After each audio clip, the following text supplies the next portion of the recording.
Come back on, guys. Okay, so what a first half. And if you're watching college football right now, you probably know the first half we're talking about because TCU we knew was a top 10 offense in the nation. We knew they were going to be dangerous, but 41 points and a half dangerous. They're on pace to go for almost 1,000 yards. I mean, it is unbelievable. I'm joined with the panel, Jant Sports, Preston, Gant, Chris with a K. I don't know what to say at this point because, look, I'll be straight up honest. I was wrong. I thought that Oklahoma would be better than they are in several different areas, right? Defensively, coming into this game, they ranked as the 62nd best defense in the nation. So coming into this game, it's not like, but this is something. Chris, Preston, I got to hear from y'all. Um, Poor tackling, poor angles. Again, I mean, you think that you thought that you played just about as poorly as you probably would all season last week, and then this week has just been abysmal. Again, I'm sorry, Brooks can't be on the. I mean, Broyles cannot be on the field. Broyles cannot be on the field. There's been several busts that has been on him. Same thing with Deshaun White. Deshaun White, that cheating position is killing us. This 3-3-5 look, I still don't get why we're running 3-3-5 look against them. We're not. It pains me to say this. We're not good on the edges. We're not good enough on the edges to be able to rush the passer. We're just not to beat those guys one on one. A guy like Reggie Grimes can do it, but I mean, I'm just gonna just say it plainly. Ethan Downs hasn't really done it that much this year, and it's been a big disappointment. And defensively, I don't know, man. I don't know. And offensively,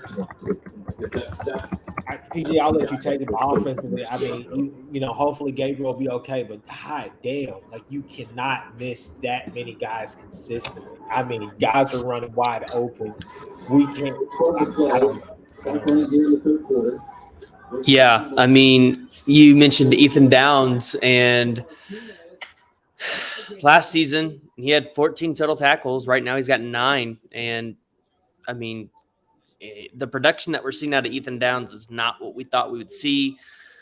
Reggie Grimes has fallen off the board since those first 2 or 3 games, and I don't know. I don't know what to say. This is pretty disappointing. And I mean, you can say it's the injury bugs because we've been hit by the injuries, but it's definitely going to take a couple years for BV to get this defense right and get his own guys in here. And I hate to say that because I hate to discredit the guys that are here. I mean, I hate saying that, Jackson Arnold's going to take the starting spot from DG next year if he's still here, but I think it's the honest truth. And I hate to call for people's jobs that are here like that, but I mean, these are not BV's guys, and even though they're putting in the work in practice, it's not showing up on the field.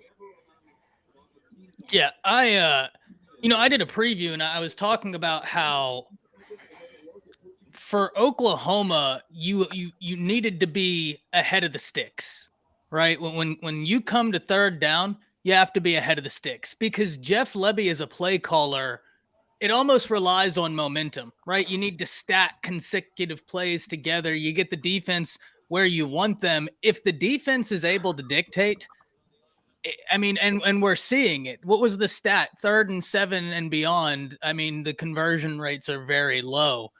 But the offense, it's so weird because the defense is really getting it taken to them, but at the same time, the defense is on the field the majority of the game right now because there are no sustained drives. Chris, I agree with you. I mean, how many times have you heard me say it over the past year, right? Not even just this year alone, but since we've been streaming together, how many times have you heard me talk about like the 3-3-5 perplexes me? I'm not saying it's a bad defense. I'm just saying it perplexes me. I A don't. lot of times, and in my opinion, I think too high safety look would have did you justice, and you would have went with 4 down linemen. You would have been able to control Miller in the running game, and then also you would have gave some help to those corners out there who obviously cannot keep their head on a swivel to stop Savion Williams or Quentin Johnson down the field.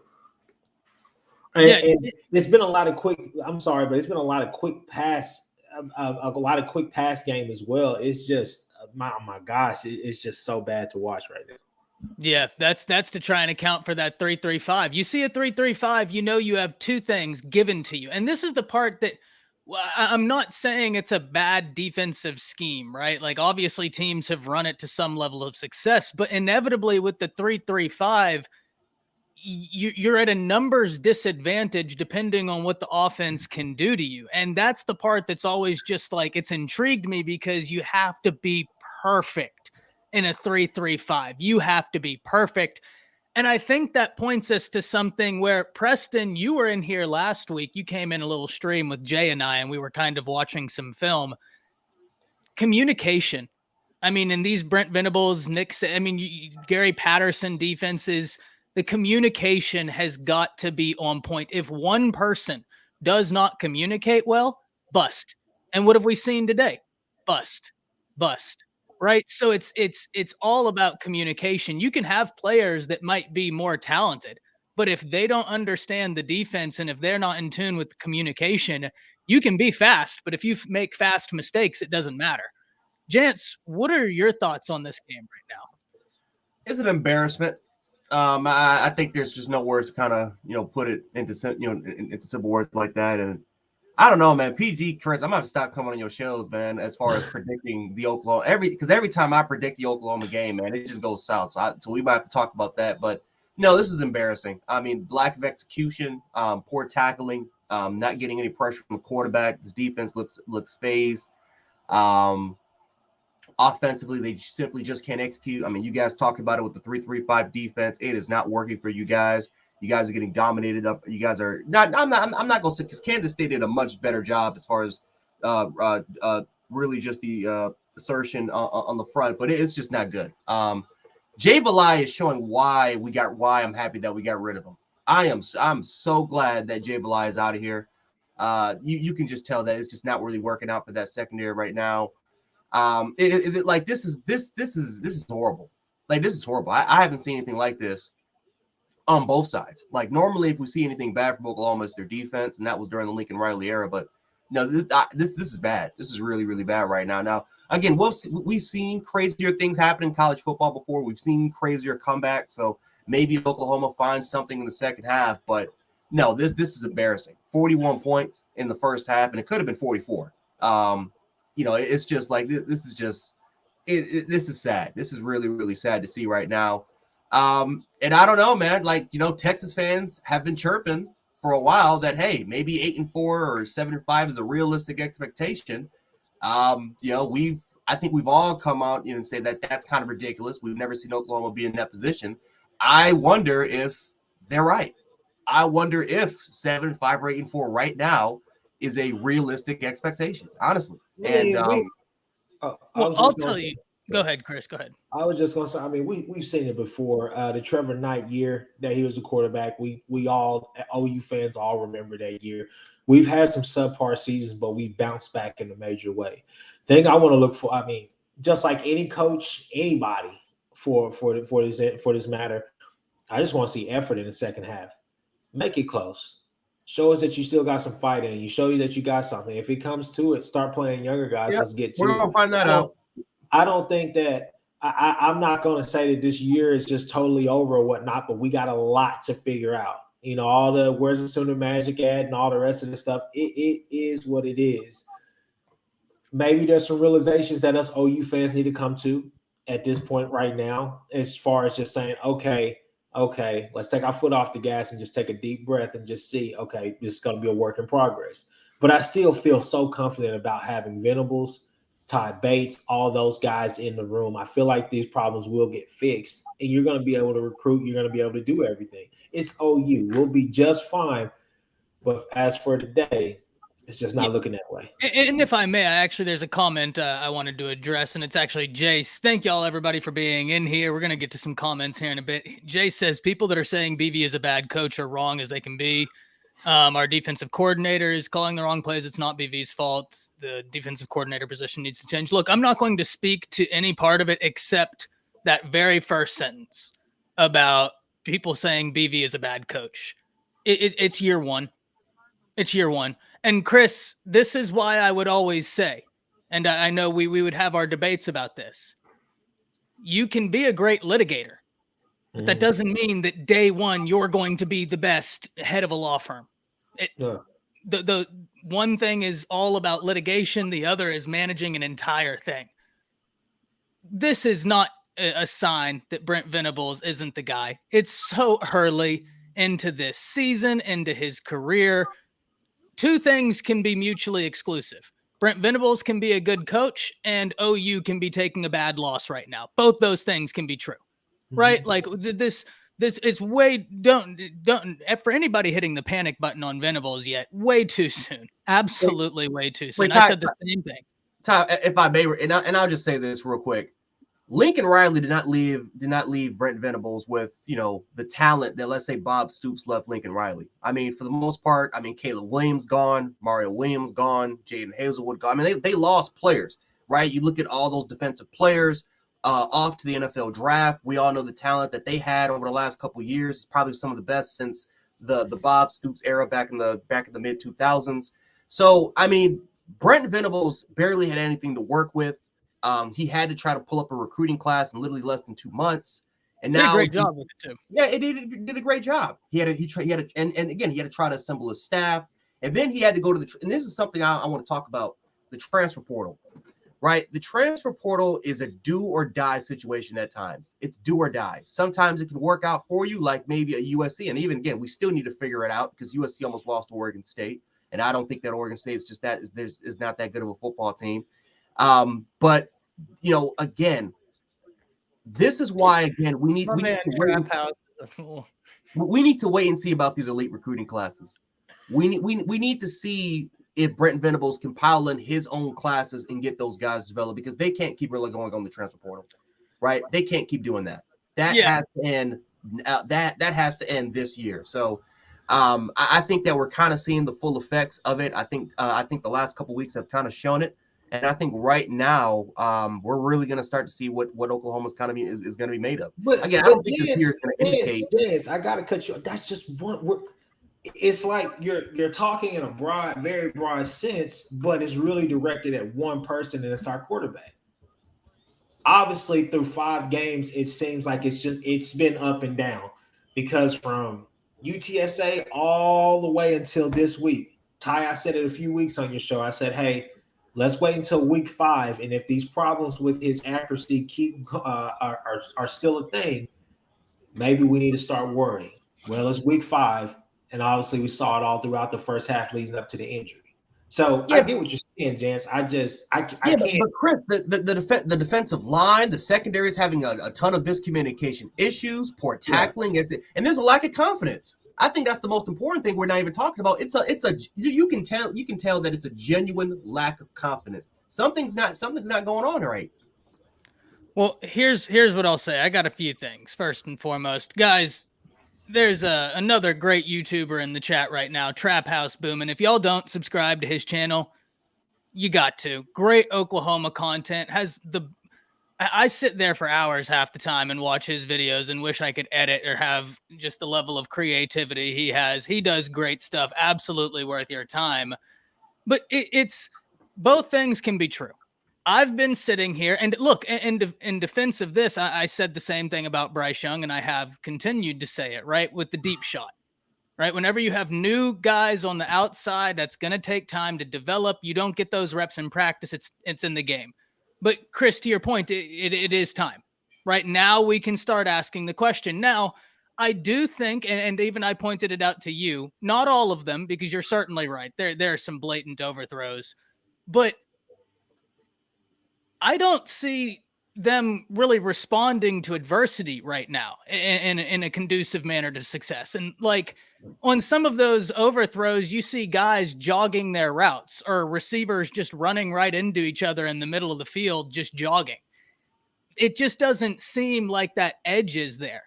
Now, the one thing I will say is I can't put it all on the quarterback. And here's why. Because right now, if we look in this game, TCU has almost 500 yards of offense. Kansas State. So in a game and a half, Oklahoma has given up almost over 1,000 yards of offense. That's not on the quarterback. Look at the plays. That's not on the quarterback. Here's PG. You go ahead, and then I'm a correct Ty on his point. PG, we ain't heard from PG in a second. PG, you go, and then I'm a correct Ty on his point. Yeah. Well, I mean, more bad news. Eric Gray went off hobbling off the field to the sideline. So that's not good. Yeah, and then it looked like General Booty was warming up too, so we might see some booty action out there.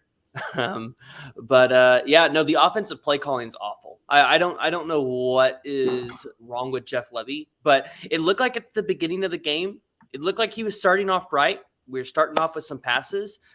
DG was just overthrowing it, but now it looks like we're going straight back to just all running again. It makes absolutely no sense. I think we've said it all for the defense. There's just no words for the defense. I mean, they have made they have made no improvements. They looked really good in the first 3 games when it came to tackling, but it just I don't know what's happened. It's like they've got amnesia. Everything that they worked on in the offseason is gone. I think if you're Brent Venables and this staff, the one thing that you go work on this weekend after this game is tackling. You purely don't work on anything else. Work on tackling. Communication. Communication and tackling. Those are the 2 things you have to work on. Because if you can make those things better throughout the season, it's going to get better. So, what happened, Jance? TCU just scored on a 60-something yard run. It's bad. It's bad, guys. Well, you're ahead of me. Well, where I was going to correct Ty at, I was just going to say, Ty, look, if looking at the eye test, I get you're all into the stats. Looking at the eye test at key moments, Dillon Gabriel cannot sustain drives for us. He can't. Bro, no, look. He's missing, and we can't look at our. We couldn't stay on the field on third down last. We couldn't convert third downs last week. No, and there's key passes, key times where he misses all. I mean, I don't know what else to say. I can't make any more excuses for it. I hear you, but I can also pull up film where you have both of your linebackers to the same side of the center, and so is the cheetah. So you have nobody on one side. That's not on Dillon Gabriel.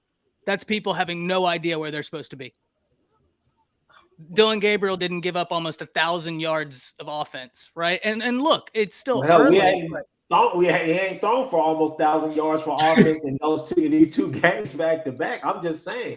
We came out. We looked like, okay, we'll be off to a good start. Here we go. Same thing showing up. No, you're certainly right. I'm not discounting what you're saying because you are. It's hard to get successful defensive drives if you can't get your offense on the field and sustain those drives. No doubt about that, Chris. Right now, if you're Oklahoma, you just want to see a level of 1-2, because at this point, I got to admit, I was wrong with where I thought the Sooners would be offensively, defensively for this season. So I'm going to eat my crow. 100%, right? I didn't think they were a playoff team this year, but I thought they could contend for the Big 12 championship, and a lot's got to happen for that to happen. There's got to be a lot to fix, man. I mean, my God. I mean, that last run that we just saw, I mean, you got players getting pancaked, linebackers they're not stepping up to try to fill in the gaps. They're literally just letting the running back just slide right through. But this is the thing. Preston, and here's one thing. I'm so sorry, gents. I even got to disagree with you a little bit. Levy's running the ball a lot, and I know that might not be popular. TCU is lining up in a 3-3-5. Right now, what I'm seeing is Levy trying to throw the ball on a 3-3-5, and that's to the strength of the defense. TCU is looking at OU's 3-3-5 and saying, let's put it on the ground. We're seeing what the 3-3-5 is strong at and what it's not strong at. Yeah, I always bring this up, but it's just like when Bama played Cincinnati. People were like, why couldn't Bama throw it at them? Why would we? We're going to run it. You're giving us free yards. Let's run it. 3-man front. We have advantage in the box. Let's go. Yeah. Only except that the issue is that they're giving up almost 400 yards passing and almost 300 yards on the ground. That's the part that doesn't make sense. That's the part that doesn't make sense. It's now in 3-3-5. Third quarter. And now they want to show Aaron Judge. I think we're seeing this stupid Aaron Judge crap. I think where I'm at with it is this right here is that although I'm definitely disappointed, although I'm definitely frustrated and upset, I'm not ready to just jump off the damn boat just yet. Get what I'm saying? Oh, Because and I'm certainly I've not seen this saying team your go season's 0 over. 2. I've seen this team go 0 2 before and still win a Big 12 championship game. I'm not saying it can't be. It can't. It's not. We shouldn't be sitting here saying it can't be done. I don't think.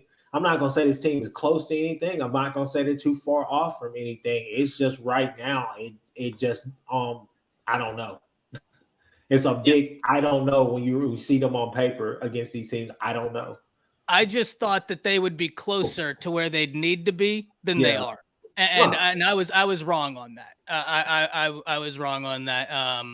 It is what it is, right? I mean, if you're Oklahoma, you go back to the drawing board, and you got a lot to work through. Hopefully, Dylan Gabriel's okay. I mean, especially with all the optics around football right now, with the Tua injury that just Yeah. happened, and I don't know if y'all saw, but during the course of this game, That dude got fired. Yeah. the NFL Player Association fired the independent neuroscientist. I don't know the exact term for it. It's way above my IQ, but they fired that guy. So I'm really happy he's not going back into the game. He needs to be evaluated. I hope he's good. But Yeah, there's no point. There's no point. This is how you know OU's playing really terrible is when they full screen the Yankees game. Yeah, they just went to split screen. This is ridiculous. It's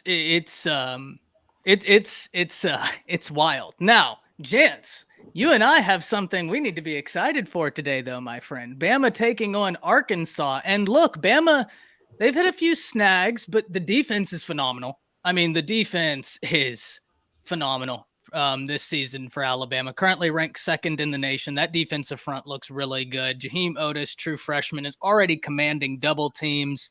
Will Anderson, Dallas Turner starting to get on to the season they had last year. Bama's passing offense has kind of struggled a little bit, but hey, that Arkansas pass defense ranks like 130th. Yeah, they're bad. So that would be awesome. I think we're going to see a big day from Alabama's offense today, though. If I had to guess, I'm putting it out there. I think we see a big day from that Bama offense. We should, and honestly, I think that we're gonna have. We should have a good day in the run game because I think that Arkansas is gonna do whatever it takes for them, whatever it takes to try to stop our passing attack. I don't think they're gonna be like any other teams, and they're simply just gonna be playing a lot of cover one, or maybe a cover two shot. I don't think that's going to happen. I think they're not gonna press a lot of guys up. I think very similar to Vanderbilt, they're gonna I could see some cover three. I think they're gonna play a lot of back coverage. I don't see them really, being having the same strategy that Texas did with us. I think that again, that's going to open up the run game for us. I think the defensive line is taking a step backwards compared to what it was last year. I think their only success on defense is clearly when they rush with their linebackers. And one thing I kept saying when Drew Sanders was over here was put him at inside linebacker and just let him rush the quarterback from there. Arkansas is doing the exact same thing I thought we would do with him. So again, they're bumper pool Drew Sanders. They're going to have some success rushing the football. I'm sorry, stopping the as far as blitzing, because again, I don't trust Darian Delcourt. Emil Ekiyor is having a kind of an inconsistent type of season, and I think Javon Cohen is still trying to find his way. I mean, we're not even figured out there because we're still trying to rotate Tyler Booker in there. I like Tyler Booker. I like Tyler Booker. I really like Tyler Booker. I want that position to be solidified. I'm tired of the and we're still doing with corner. I'm tired of the rotation. We just have some guys that are going to just take the damn job. That's what I want. But defensively, Justin Agbobi's not coming with us today.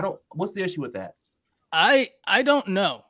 I haven't pressed into it, but yeah, I heard that earlier. And I think Byron Young is looking at a little bit of a nagging ankle injury. Yeah, it's a high ankle sprain. He's gonna be gone for some weeks. Yeah. Hey, I mean, not opportune, but I think if you're looking for a silver lining here, you get to work in Jaheim Otis. I mean, you get to really let him go. Yeah, Burrow as well. I mean, I think I'm just very excited. I'm very excited for what this Bama game is going to be today, because I think this is the game where if your offense can come together, this could be where Bama starts rising right at the perfect time of SEC play. Bryce is having a phenomenal season. The offensive line looks like it's coming together, Jance, or am I just being overly optimistic? I saw some improvements from last week. I mean, definitely some improvements. I won't go saying it's I saw improvements. I saw that we were a lot more physical. I felt like we gained a lot more continuity with each other. I felt like we gained a little bit more confidence. Again, it's Vanderbilt, so I'm not gonna, put my 2 cents into it, but I do like what I was seeing. I just hope that we can do it this week. I think again, we need to establish a ground game. I'm not saying we need to run the ball 40, 50 times this game, but we need to assert some sort of dominance in this game, especially against an Arkansas unit where A&M were clearly showed that they're really susceptible to the run game. So again, Jace McKellen, let's get him more involved. Jahmyr Gibbs, man, we got to get him more involved. Listen, I understand as an all-around player, he's a monster, great in the receiving attack, but we need to get him a little bit more involved in the rushing attack there as well. I don't know, Rodo Williams is going to get his rotation. He's going to get some carries in there as well. I just feel like this is a perfect opportunity of all games to really get this offensive line to get some confidence, because we all know from a talent perspective, they're not there yet. This is not the same Alabama offensive line it was 3 to 4 years ago. So they need to gain as much an advantage as possible for the rest of the year, gain them some confidence. And I think the only way for them to do that is by asserting a run game, being bullish, being physical. And I think we can do that, and we can get this ground game going. I think this is going to be the perfect time for this offensive line. Maybe not to, again, all of a sudden they're not going to turn to all-pro players, but to at least give them some sort of confidence, because that's what that Georgia game and the SEC championship game was. It was that game that really made the offensive line gain some sort of confidence going into Cincinnati the next week. Yeah, I can't wait. PG, you look distraught. What's going on, man? This game's just terrible. I want to touch on Matt's point here in the chat. He asked a question. He basically asked if OU continues to lose, does the recruiting class fall apart? I don't think so. Talking to a lot of the recruits, they're really excited to come.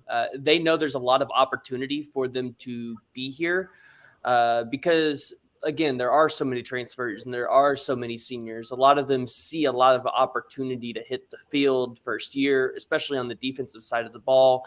So I don't think your defensive class falls apart.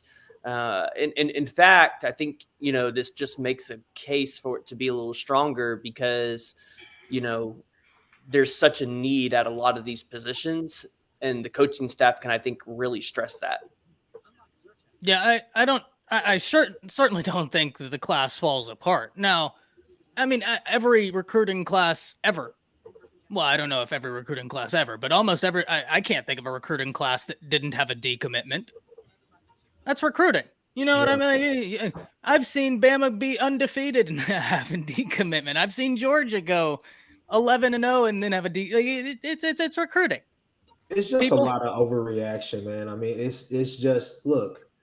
And that's why, we're not used to this. Whenever you're not used to dysfunction, or whenever you're not used to being in this position, we're sitting there and look. Everybody knows I take jabs at Texas all the time. You see exactly what's going on over there, but nothing. I mean, it's not even just the money, but nothing's going to happen to our class. It's just overreactions. Look, we've been here before. 2 years ago, we were here with Spencer Rattler. How that looked, people were saying the same damn thing, and you saw how that season finished out. Give it some time. It's not time to just jump off the boat just yet. Well, and that's why I say multiple things can be true at the same time, right? Can it be true that in this game, Oklahoma is getting beaten every facet? This isn't a great display, and even from coaching. I mean, I won't let.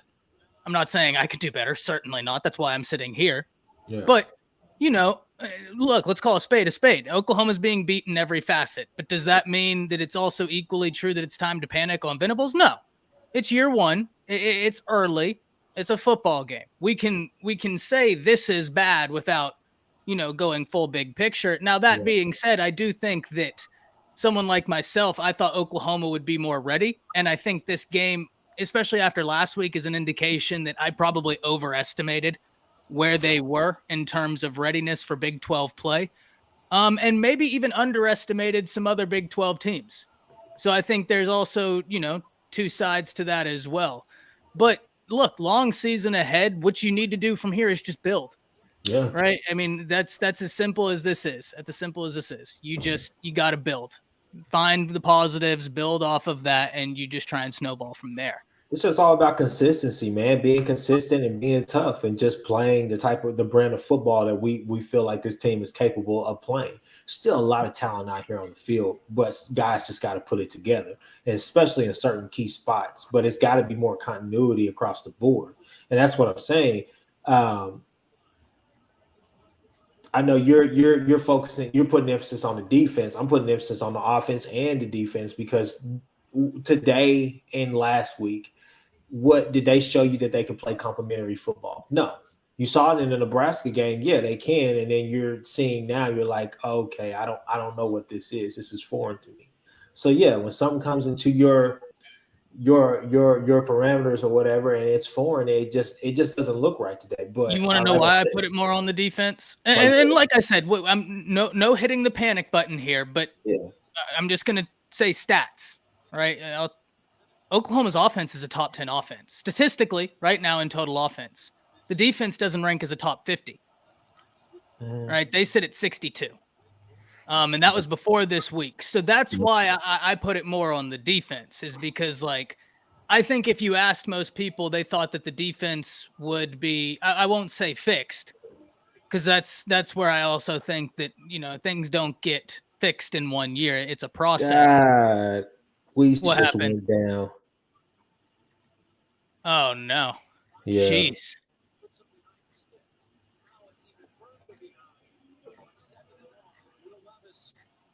Yeah, things are just not going your way, man. It's not going well. Wow. It's just not going your way. Look. I'll put it like this right here. You got to find that fire. Be one of the teams. I'm not even to that point, but still finish the season on a high note. Finish this season on a high note. More than likely, you're going to get a lot of these guys back. I think Matt keeps saying it in the chat. He said it at least 2 or 3 times. Yeah, he ran off the field good. But Matt said it a few times in the chat. 50%, 40% of these guys have never really played a snap of college football. So I'm not trying to really look for excuses or make excuses, but I'm just saying that. I mean, that's a well-known fact. I think that what you said, Ty, may be correct. We maybe overestimated this team. Still a lot of talent out here. Still a lot of long season to go, but right now, and that's not to say that they're a bad team, but I think maybe we thought they were closer than they are. Multiple things can be true at once. That they're a good team, but we overestimated. And I think in my case, Chris, I don't know about you, but I'll tell you where I also think I think I may have underestimated some of the other teams in the Big 12. I mean, I don't think anybody saw Kansas coming, so I'm not certainly going to be like, oh, you should have seen that coming. But TCU, I mean, they look really good right now, and maybe I had underestimated a TCU. Maybe I had underestimated where Baylor would be. I think multiple things can be true at the same time. But I love your point about you just got to build from here, right? Like Matt, you're still in here. Well, your point about recruiting, Matt, you don't want to lose players. You just build. You just go from here. You build. Crimson says, OU will get destroyed in the SEC. Yeah, but they have a ways to go before they get there. But yeah, right now that's not the move. That's not the move.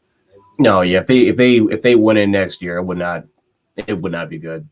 Crimson, you can have a bad game and not just be a bad team. Right now, they're not playing well. They haven't had back-to-back weeks, but you got to remember, man, Oklahoma is one of the most historic winning programs of all time. I mean, like, I still think all that stuff is crap. I mean, you guys have more it's not as top heavy as it's been, but everybody wants to compare Georgia, Alabama, and then what? Auburn is in disarray.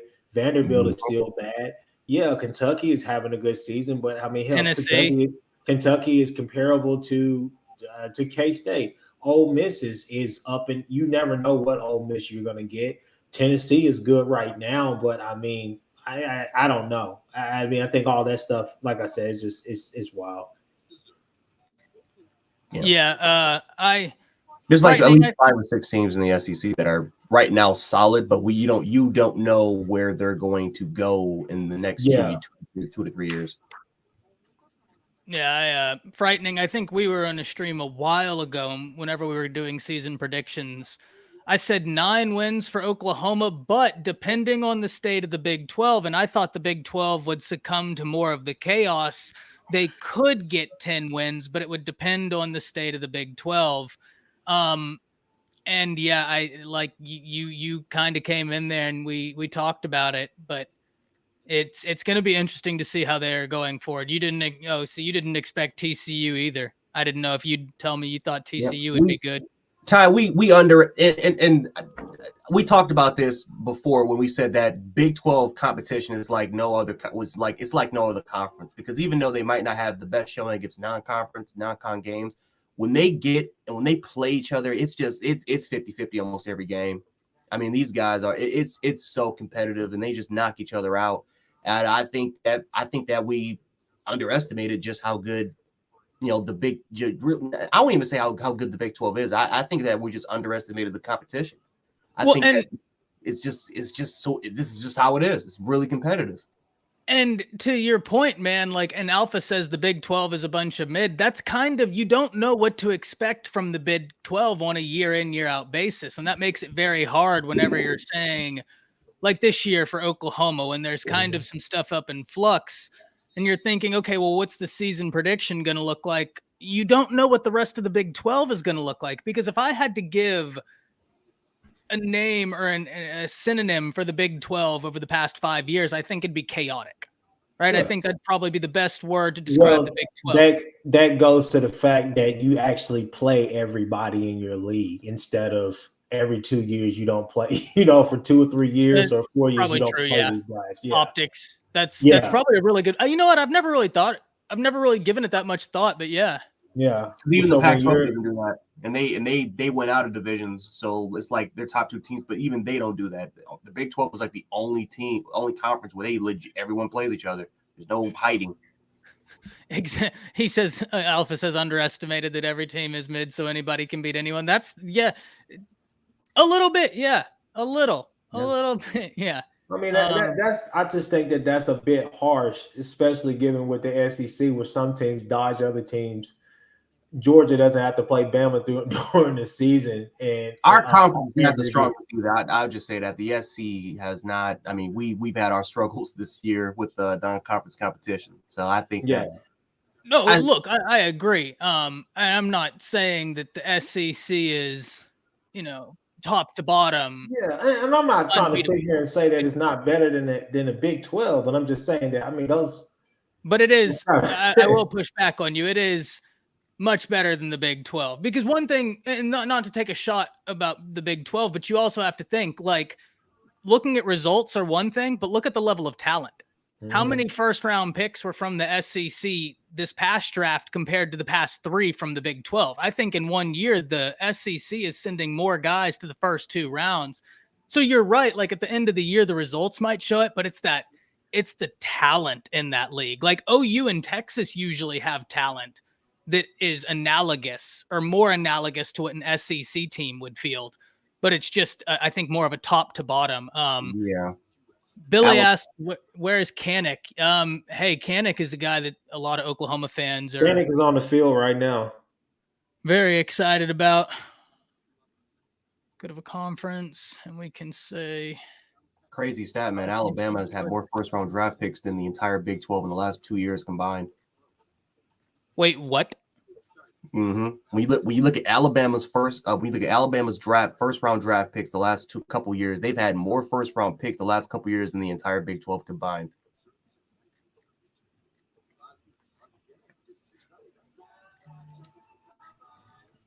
Conference is going to see the lower teams rise. NIL portal. Yeah, but frightening. That's only half of the truth now, isn't it? come on. You know what you're doing there, buddy. That's only half the truth because it is helping the teams ranked 1 through whatever. I mean, you look at Alabama last year. They got Jamison Williams out the transfer portal. I mean, you look at Alabama this year. They have Jahmyr Gibbs out the transfer portal. They have a starting tackle out the transfer portal. They have a DB out the transfer portal. So you're right. Proportionately speaking, the teams ranked 10 to 40 are going to be better off. But whenever you look and an Alabama can go to a Georgia State and say, we want your best player, I don't see how it doesn't benefit them as well, especially when they're not losing starters to the transfer portal.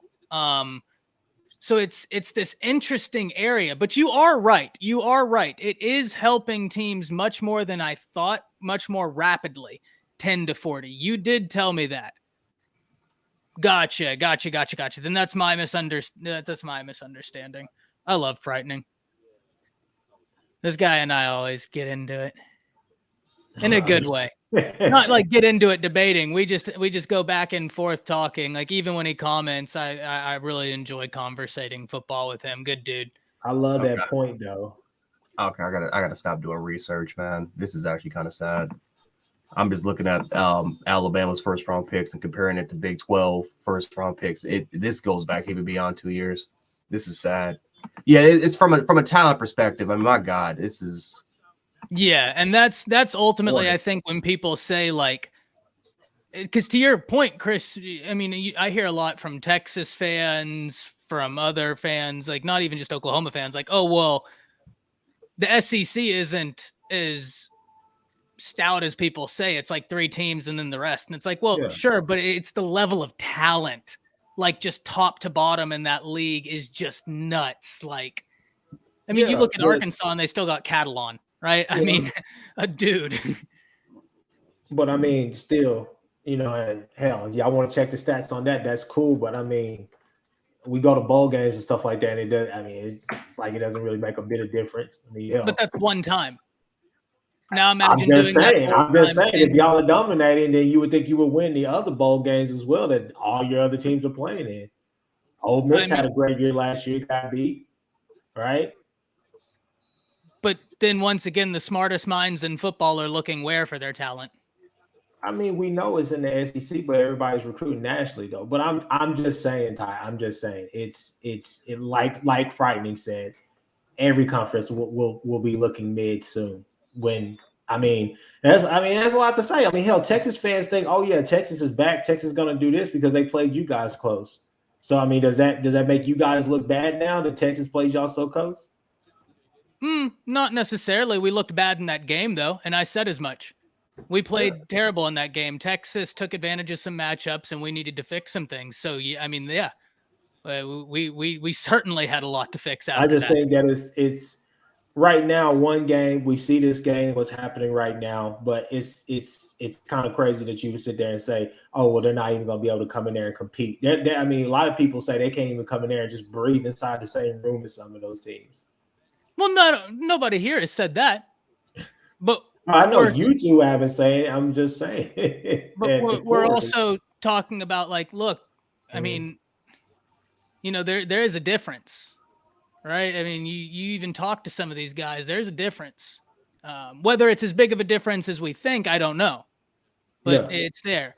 And Crawford, I hear you, but hey, Chris, not nice.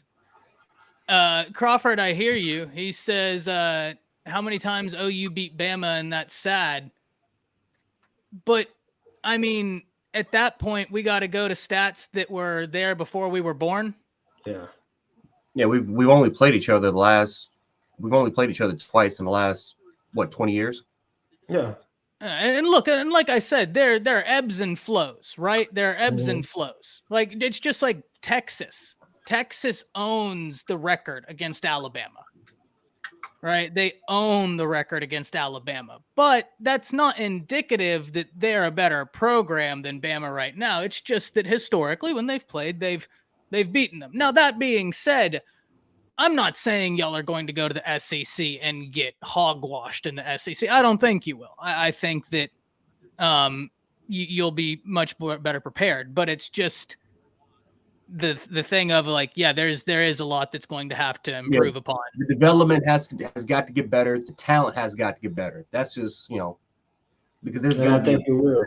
And I definitely think it will. I'm confident about going to the SEC. Now, one game, one season is not going to change the way anybody, I think, in OU. Well, I think the real fans, I think, is not going to change the way they think their thoughts about going into the SEC. No, and it should.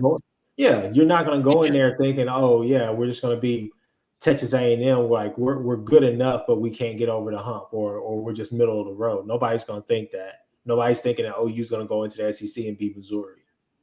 We think that we'll have the same success that Missouri had early on, but at the same time, it looks like everybody is not only caught up but surpassed Missouri. You get what I'm saying? So, I mean, I'm not going to sit here and just say, oh yeah, the SEC is so damn dominant that we won't be able to do anything.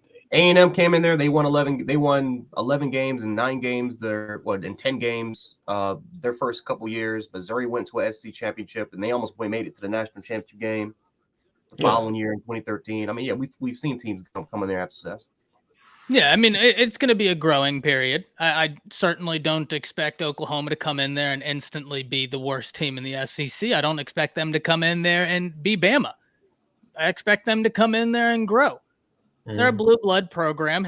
History shows us that blue blood programs typically sit near the top. Unless you're Tennessee. What's up? Unless you're Tennessee. Yeah, but we don't talk about that, right? That's kind of like the blue blood that's kind of they're getting there. You know what I mean? They're getting there. Yeah, it is what it is. Chris, I'm gonna put you in timeout now. I'm gonna put you in timeout. Oh man. Robert says OU fans are leaving by the droves. You know what though? Have you ever driven in Fort Worth, Robert? I don't blame anybody for getting out of there before that traffic hits. My God. My word. Hey, it's all in good fun, Chris. That's the beauty of this. That's all in good fun. Yeah, he says 55-17. Wow, this is not, and that's the thing that I think I'm most surprised by. And look, it's one game. Chris, you're so right in that. Like I don't want to talk too much like, oh, I'm so surprised at how bad this is, because then the perception is like, oh, well then, you think OU is bad. And it's like, no. They might not be as good as I thought they were, which is probably true, but I don't think they're a bad team. It's just this game in and of itself, like this one showing is wild, like just wild. Yeah, I mean, this one game is an outlier. It's that type of day. It's that type of time right now. So it is what it is. You just got to take it and keep going. Little Broccoli says, as a Fort Worth resident, Jesus, my life is horrible, man. And I used to go to Fort Worth every Sunday, Broccoli, because my family, whenever the horse show would be there, we'd go to the cutting, we'd go, but every Sunday we'd go there and just go to Fort Worth, have a family day. And I just remember growing up, the older I got, the worse the traffic got. And now, oh, Lord's mercy. I'll do anything I can to avoid Fort Worth. And it's a nice city. It's a chill city. TCU is a beautiful campus, but the infrastructure, the traffic there, dear God. Oh, it's awful. Hey, you do need your backup quarterback for having to out. I must say, it doesn't look like Card in there. Yeah, I think one thing that was hard for Oklahoma is the fact that they had to reach out for a backup quarterback as well. They didn't have one in-house that was ready. No, Nick Evers definitely wasn't ready. He wasn't ready. Yeah, that was big for y'all, frightening that when Quinn went down, you could look to Hudson Card. And I'm not saying Hudson is Quinn, but at least you could be like, okay, well, you've been in the system. You know what's going down. Hudson's a good quarterback. Hudson, you talk to the coaching staff there. I haven't talked to the coaching staff, but I know people who have. They love him. I think he's a great quarterback. They think he's got a lot of upside. It's just about getting him comfortable. Now, I do agree with this. Put General Booty in. all world on the name team, all world in our hearts. Right? Put General Booty in. I just wonder if you're Oklahoma, do you wow, got a good one between Kentucky and Ole Miss. But I wonder if you're Oklahoma, if you're Brent Venables, is there changes now you need to make on the offense side of the ball and the defense side of the ball? Like, do these I think on the defensive side of the ball, I'm sorry to cut you off, Dan. Defensive side of the ball, you got to take Broyles out the game. Got to put Q in there. Broyles is a liability. We know his ceiling, and his ceiling is not that high. Yeah. Do you put in some of the younger guys in there? That's what I kind of want. Deshaun White. You've seen enough. I've seen enough at that cheetah position. It's just it's not where it needs to be. We're taking bad angles, pursuit, all the rest of that stuff. It's gonna take some time, but like I said, I all the OU fans that's with me, stay with me because I'm still high on this team, and I'm not gonna sit here and waver. I'm not gonna sit here and let one game just say, "Oh yeah, we're just terrible. We're just this and that." Lot to work on, obviously, but hey, it's gonna be a work in progress for a while. Yeah, he had to leave, Matt. He had to go. Wow. Jeff, this is mean. This is mean. He says, when was the last time OU had 55 points scored on them? Knowing the answer was to USC, 55-19. And he's a USC fan. That's wow. That's clever, Jeff. I'll give you that one. Yeah, where has he been? This is 2 games in a row. Ole Miss just got a strip sack against Kentucky with Will Levis with 19 seconds left to go, and Ole Miss is 15. About to win the game.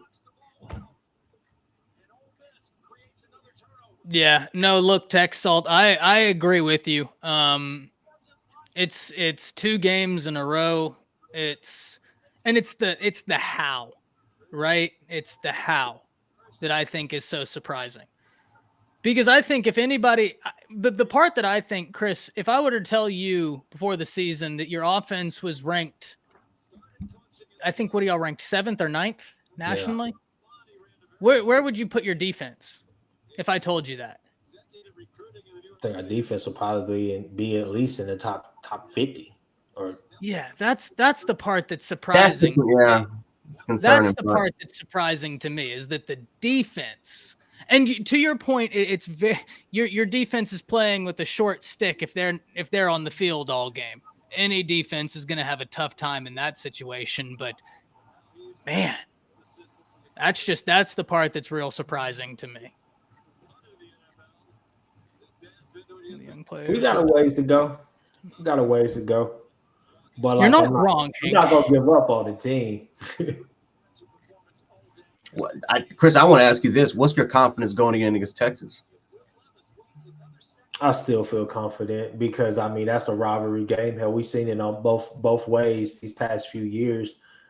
I mean, hell, last year is enough to tell you that it's a game that could really go either way.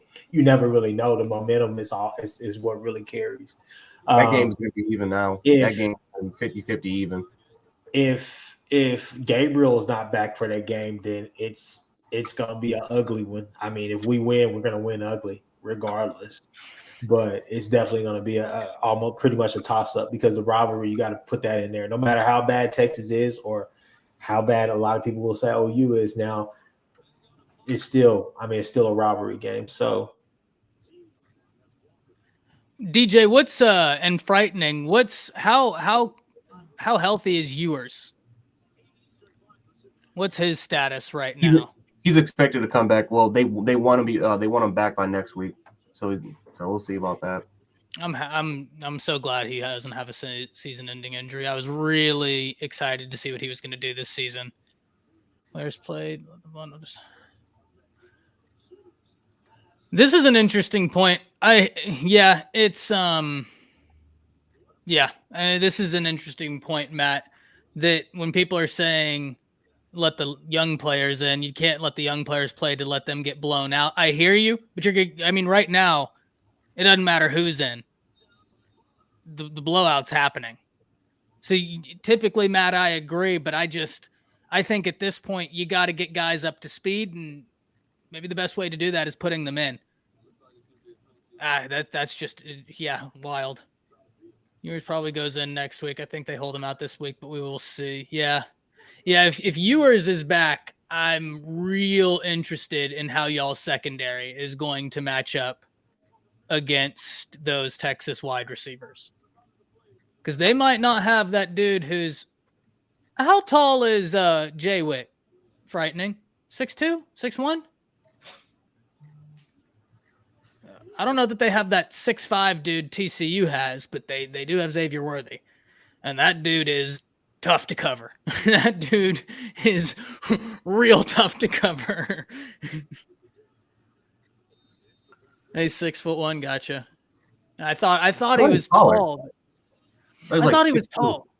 Gotcha. Yeah. I knew he was tall. I just didn't think that y'all had that 6'4" dude. But yeah, if Quinn is back, I'm really interested to see how y'all's secondary adjusts, because Quinn's got the arm to touch every inch of field, and that's a problem when you got a guy like Worthy. Goes off the field here.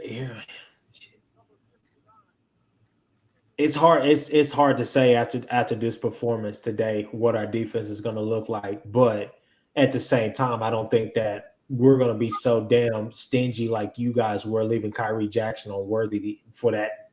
I mean, hell, like the first 12, 15 plays where he kept getting burnt every damn play. I don't think that we're going to be as stingy as that and try to man up and everything. I think with this team now, hell, we got to go to a too high safety look. If we come out there in a 3-3-5, I will be pissed. I'll be at the game and I will be pissed, because if they're able to run like this today, Bijan is going to have a hell of a day. Yeah, if OU comes out in this 3-3-5, the last thing, because tackling Bijan is like trying to tackle smoke. First off, that dude is one of the most entertaining players I've seen in a long time. And you can't arm tackle if you get a good hit on him. I hate to say this, because if you get a good hit on him, injury bug or turnover. We saw it last week, which was like, whoa, that was Bijan who fumbled the ball, right? But the problem is your first. I don't think he really has a huge turnover problem, and I just think the injury thing is unlucky, because I don't think have they been stacked concisely like the same thing. I mean, even Steven, Fanatic Perspective, and all of them. Now they'll say, "Oh, well, he hasn't had an injury bug his time here," but I just think he's unlucky. The thing to remember is that he's bit. The bug it definitely bit him. He takes awkward hits. I was about to say, I don't think he fumbles a lot. But yeah, the hard part about now, Jimmy, hold on here. Hold on. Before I go back, Jace, I saw your comment. I'm gonna get to that. Jimmy, no, none of that now. That's hateful. This is an inclusive area. Now, Jace was asking, if you're Oklahoma, what are your points of emphasis going forward from here? First off, want to. Because I think that you need to just want to be better. And look, first, I'm not saying that's a problem right now, but that's where you have to start. And I know that might sound obvious, but you see that in tackling, right? Missed tackles. That's want to. That's because you hit them. You're right there. You took the angle. That's want to.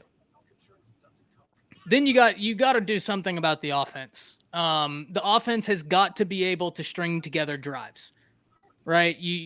It's great to have this high-powered offense. That's awesome. But if you can't sustain drives, it's all for nothing. You're putting your defense in a bad position, and especially if your defense is one that's going to be running a 3-3-5, which is more of a bend but don't break defense. And frightening, if you would do me the favor, you know all about this. If you're running a high-powered offense but a bend but don't break defense, it can present some problems, right? If you're not able to sustain drives, it can present some problems. You got to be able to sustain drives. So that's first and second, is want to and sustain drives. Then on defense, I think you gotta find some sort of identity, because right now teams are running it at will.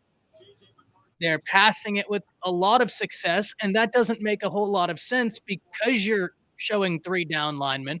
You shouldn't have a team going for Gents, what did he throw for in the first half? 250 yards? Who? Duggan. I don't have my laptop is on. No, he threw for over 300 yards. Yeah, right now they've thrown for 300 yards, and it's 11 minutes in the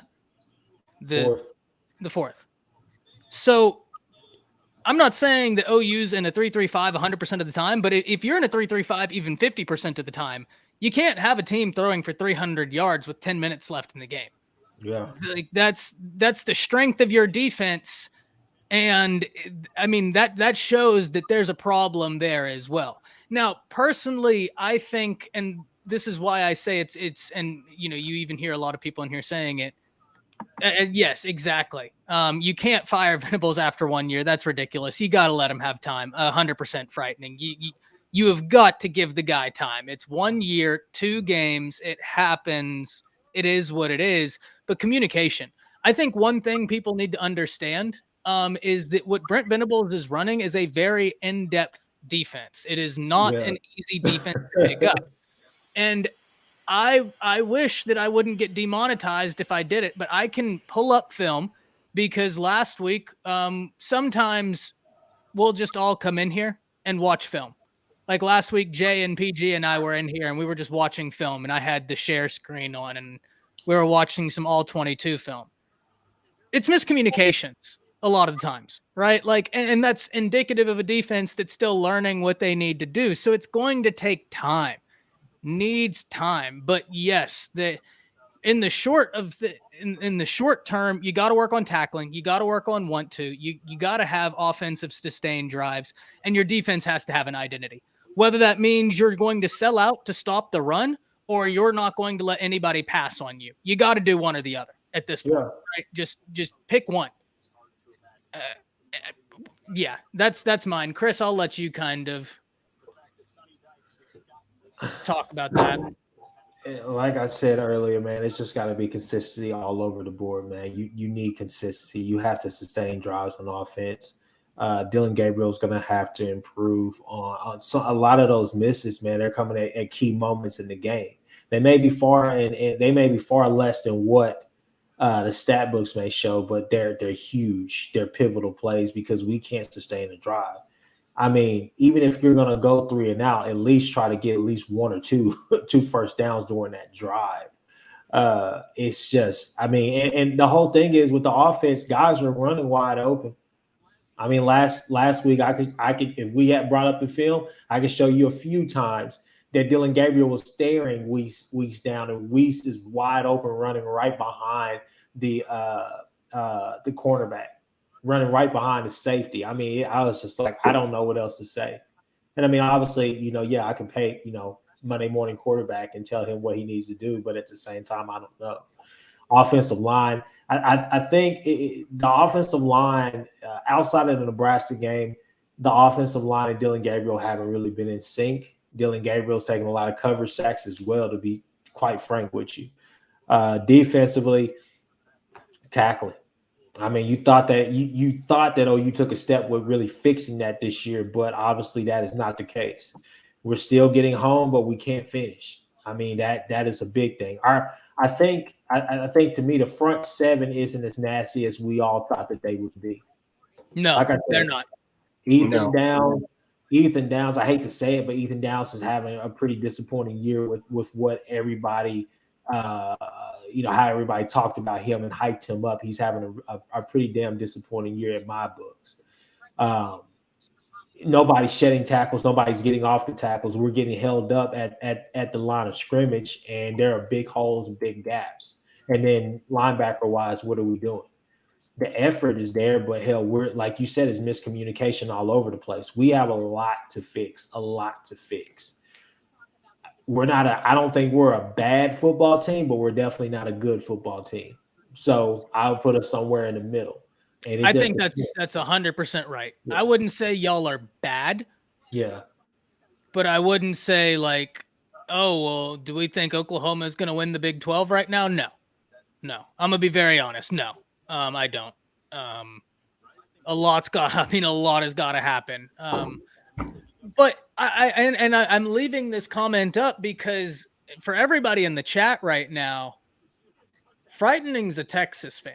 Now, Frightening knows schematic football. He and I, that's one of the things when I say that Frightening and I will talk in the comments. If you ever find a comment on my channel with Frightening, there might be a long comment chain of he and I talking. We'll just talk scheme. I'm leaving it up here for a reason. You got a Texas fan telling you right here and now that Brent Venables' scheme is real complex. It's going to take some time. The way the Big 12 plays offense, he's going to have to adjust to it. But give him the time, right? I mean, real recognized real, and you got to give him the time to at least do his thing. So it is what it is. Now, Kansas, look, not even speaking about OU versus Kansas. Kansas is just so much fun this year. Them in Washington, explosive, man, and that's belief, man. I mean, these guys got total belief in their quarterback. They got total trust, and it's just like that's. I think I like who knows, man. Between if Dylan Gabriel would have played at an elite level, like would that inspire some sort of confidence, not just on the offense side of the ball, but throughout the entirety of the team, or it's just like I don't know, like that. Like Kansas is playing ball right now. They're playing unbelievable ball, but I like that's just something I noticed. These guys have total belief and confidence in their quarterback, and it's inspiring belief throughout the entirety of the team. No, Crimson. Look, and you're right. You're right, and I'm not trying to say it's because you at some point you got to say forget this complex scheme. Go play football. Stop them. Just don't let them back in the end zone. Yeah, you're right.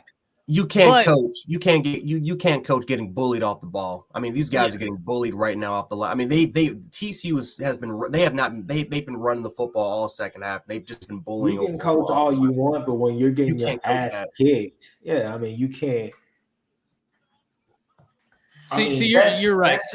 That's just like with basketball games. Oh, we're getting our asses kicked by 30. Let's go out there and let's show some heart. Okay, the other player, he still is gonna score. He's gonna score another 10 points and give himself 40. I mean, it's easy to say that when you're sitting on the couch. It's not that simple. It's not that simple. They schemed this game up really well. We play piss poor. You're out of gaps. You're out of position. No gap integrity. You're not doing anything that you're wanting to do. You're not even playing your scheme at that point. You're not even communicating at that point. You're not even doing anything right. So when you're out of position, you see the Duggan run. You see some of these runs that Jance was talking about where they blast us for 60 yards. Look at the guys who are out of position and don't know where the hell they're going. Throw the scheme out the window. Yeah, no, 100%. I mean, you can't really sit there and say, "Oh yeah, I don't care what scheme or what." I mean, what scheme are you playing whenever your players are totally out of position? You're coaching them up the entire week, and then boom. But I think part of it is they're out of position because they don't quite understand the scheme just yet. You weren't in here, but there was a play that I was looking at with J and PG where against Kansas State, they had a tight end motion out, and David Agwebu was over top the tight end. So Danny Stutzman shaded inside to be right over the center. Well, OU ended up adjusting their defense. Deshaun White came down, which means he was now accounting for the tight end that Agwebu was on, and he needed Agwebu to go back inside. Nobody said a word. Nobody said one word to anybody. So Agwebu and Deshaun White are standing there covering the same guy. And Danny Stutzman goes to the inside gap because he realizes he's the only person there. It wasn't his fault. I mean, you kind of felt bad for Stutzman because he was the one that on film, you're like, well, you picked the wrong gap. He picked the wrong gap because he had to cover from someone else. And this is what I mean. Yeah. One mistake snowballs. One mistake, one miscommunication snowballs. You're out of position. Now I have to cover for you. Now I'm out of position. Now all of a sudden there goes a running back on 35 yards. Yeah. Football is intricate, man. This is why it's a beautiful game. This is why I talk about it with the like. I try and say like it doesn't matter who you're playing, we can find something because there are intricacies to these games. It's cause and effect. I got to figure out which game when my computer audio is going off.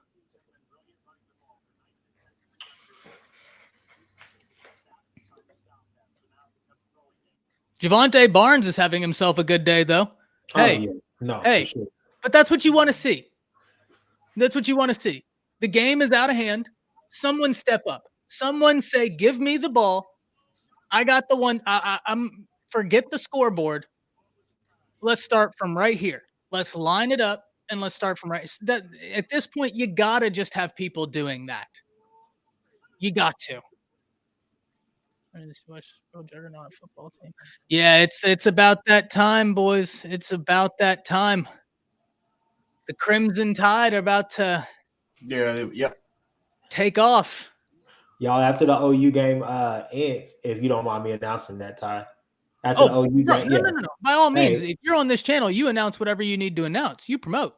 Horns Down Podcast, y'all come over there. We're going to do an instant recap of this game. Just do an instant reaction. Jay and myself will have possibly PG on there. If you guys have some time during the Bama game or whatnot, jump on. We're all going to talk about that. So at the Horns Down Podcast, come and find us on YouTube. We'll all be there just trying to recap and trying to figure out where the hell do we go from here. Yeah. That's I'm about to get out of here because I need to go watch this Alabama game. Jance, where can the people find you before we get out of here? Find me on YouTube, Jance Sports. Again, I'll talk about that Oklahoma Kansas. Well, I'm gonna say Kansas State game. The Oklahoma. That's what it felt like today. But I'll talk about the Oklahoma TCU game. Some more recaps. That crazy Ole Miss Kentucky finish. That was insane. So we'll talk about that as well. The Bama Arkansas game. We'll do some halftime stuff and some final game recaps. And also catch me on BuffaloFanBase.com or Buffalo Fanbase on the YouTube channel, as we'll talk about pregame for NFL as far as betting, fantasy, all that type of stuff over there, man. But yeah, man. I mean, Alabama Arkansas game, that's about to come on. The only thing that I'm not gonna like about this game is Gary Danielson commentating. I am not gonna miss that when that's up. I might have to keep the TV on mute, but that's the only thing that sucks about it. Oh, no. All right, y'all. Thank y'all for joining in. I'm going to go watch this game and in commercial breaks try and piece together my reaction video. Actually, I don't even think I'm going to wait for the OU game to finish because it's all the same at this point. Just do it now, honestly. It's all the same at this point. So, yeah. Arkansas, I wish they were better, man. I was actually looking forward to Arkansas this year, but that pass defense is atrocious. Oh, my Lord. Now, let me tell you something. If we don't do good against that passing defense right here, then we'll have a different conversation for that, right? Yeah. But I think we're going to have a really good game against this passing defense. I think Bryce is about to go. But, all right, guys, I'll see y'all later. That's it. Oh. See ya. Yep. Oh. All right.